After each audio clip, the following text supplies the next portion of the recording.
Wayfinder is fun, really fun in fact, but unfortunately it's also had a really rough launch week. Days of server instability, endless login queues, and some unfortunate bugs haven't made a good first impression on the community. People are requesting refunds left and right, the official Discord is in flames, and that's really no surprise when players could pay as much as $150 only to find themselves unable to play the game. But this mess isn't all Wayfinder has to offer. It's absolutely not a good look for Wayfinder to launch like this, early access or not. But after having spent quite a bit of time with the game, I think what Airship Syndicate is working on is worth putting up with a few hiccups. That's because once you get your hands on Wayfinder, you'll find a surprisingly stable world that definitely needs some work behind the scenes, but gets a couple of key things right. At least for me personally, when it comes to early access titles like this, game feel is the main thing I'm looking at, and the fact that Wayfinder clearly has a firm foundation to build upon when it comes to movement, combat, and loot has me optimistic about the future. Especially when it comes to the combat.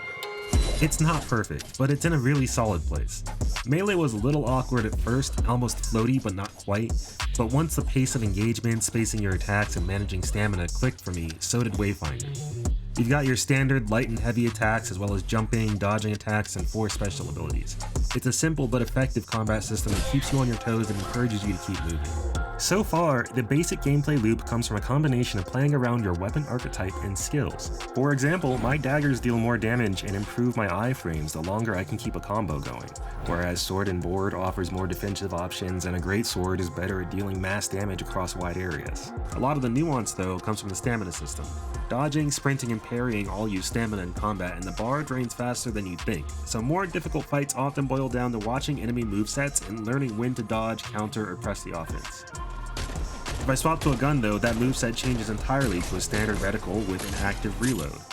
A fun and functional addition, but I've gotta admit, aiming is kinda clunky. It's jerky and imprecise in such an awkward way that, quite frankly, if I had received this gun as my default weapon, I probably would have immediately uninstalled and written this game off as not feeling nearly ready enough to play. And I can't tell if this is because I'm on controller or if aiming in general just isn't great. And unfortunately, that's not my only problem with the combat. There are some major issues that need addressing in terms of responsiveness, enemy AI, and more. But that doesn't take away from the fact that there is still a ton of fun to be had here, and part of that is due to them not forgetting about one of my personal favorite aspects of any good game, the movement. While it's certainly no Warframe, and it could do with a few touch-ups, movement in particular is one of those things I'm happy to see Wayfinder is doing well. Largely because when it comes to games like this, where maneuvering around the environment is a big part of the experience, it's easy to get bored dungeon crawling when getting from point A to point B is a chore. Thankfully, that's not too much of a concern here, because they made a lot of great calls to provide players with a ton of flexibility and freedom when it comes to moving through this world regardless of their playstyle, with even more movement options to come. Now you have my attention. So here's hoping Airship Syndicate leans into the potential of what they've got cooking here, because fun and unique movement that plays well with effective combat mechanics can absolutely drive a thriving community. But of course, that's not enough on its own. As in any game like this, the dungeon and loot grind is at the heart of your gameplay, so I'm happy to say it isn't half bad here. Generally speaking, you have 2 types of dungeons to run, expeditions and hunts. In expeditions, your time will be split between brief combat encounters, exploration, and light puzzle solving. Sometimes you'll have a main objective, like escorting and refilling the drill, and sometimes your goal is just to reach the end and beat the boss. They aren't reinventing the wheel here, but these are fun dungeons, and perhaps most importantly, they don't waste your time. You get straight into the action, and the next encounter or chest is rarely more than a room away. On the other hand, you have dedicated boss encounters called hunts, featuring multiple phases and unique mechanics, which certainly aren't super hard, but can be challenging and varied enough to keep you engaged. However, what I think could be a highlight for players, depending on how they handle it, is the difficulty modifier system. You see, we have access to these modifiers called imbuements that will remix any dungeon you slot them into. For example, adding a shadow imbuement will make enemies explode on death, while adding a flora imbuement spawns a bunch of poison mushrooms everywhere.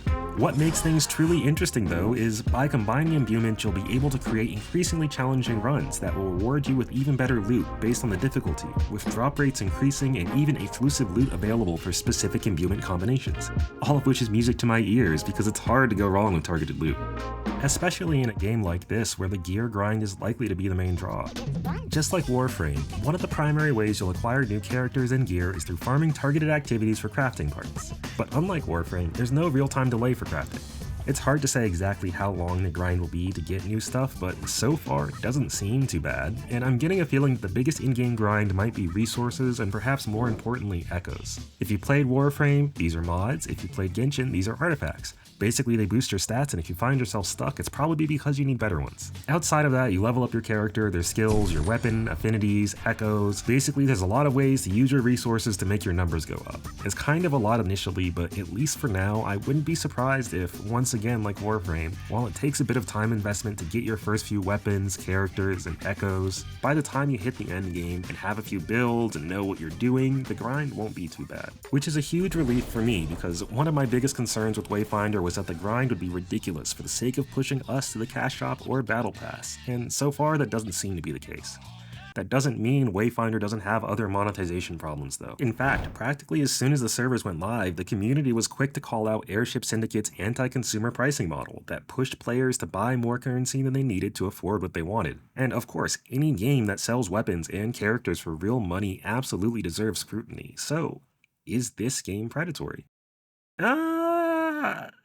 Maybe, hopefully not? The devs did listen to the feedback and course corrected on the store prices rather quickly. And if you buy a battle pass, it doesn't expire, so you can complete it at your own pace. Plus, I've been playing Warframe long enough to remember when having a Rhino was still cool, and as far as I can tell, it looks like Heroic Kairos is gonna wind up exactly like Excalibur Prime. A fun cosmetic thing and a minor bump in stats, but certainly not dominating lobbies or impacting the meta in any meaningful way. So, as long as the other shoe doesn't drop and it doesn't become problematic to play without paying, it seems like Wayfinder's monetization structure as a free-to-play game might be on the right track. We'll see though. And I suppose the same could be said about Wayfinder as a whole. It's on the right track, but only time will tell if they can make it to the station. So for now, the question is, as it always is in today's player retention driven ecosystem, is this game worth your time? After all, we only have so much time, and most games nowadays go out of their way to demand as much of yours as possible. So, should you invest early in the hope of big returns later, or just wait for the dust to settle? If this was a 1.0 launch, I'd say, probably not worth a look right now. Give it a year or two, see if it survives, and then jump in once some of the quality of life has arrived. But this is merely a couple of weeks into 6 months of early access. And in these past few weeks, I've seen an impressive amount of communication, clear dedication to improving the player experience, and perhaps most importantly, a willingness to listen to reasonable criticism. So if the combat looks like it could be fun, if the art style is up your alley, if you love looter shooters, I'd say it's worth the $20. Just go in with the knowledge and expectation that this is a capital E early access game. And that's not a dig. Personally, I don't mind, but this is genuine early access, not just a marketing tool. There are parts of Wayfinder that are very clearly still works in progress, and as games will be honest with ourselves when it comes to how comfortable we are with that. Like I said earlier though, for me, early access is more about the game's foundations than anything.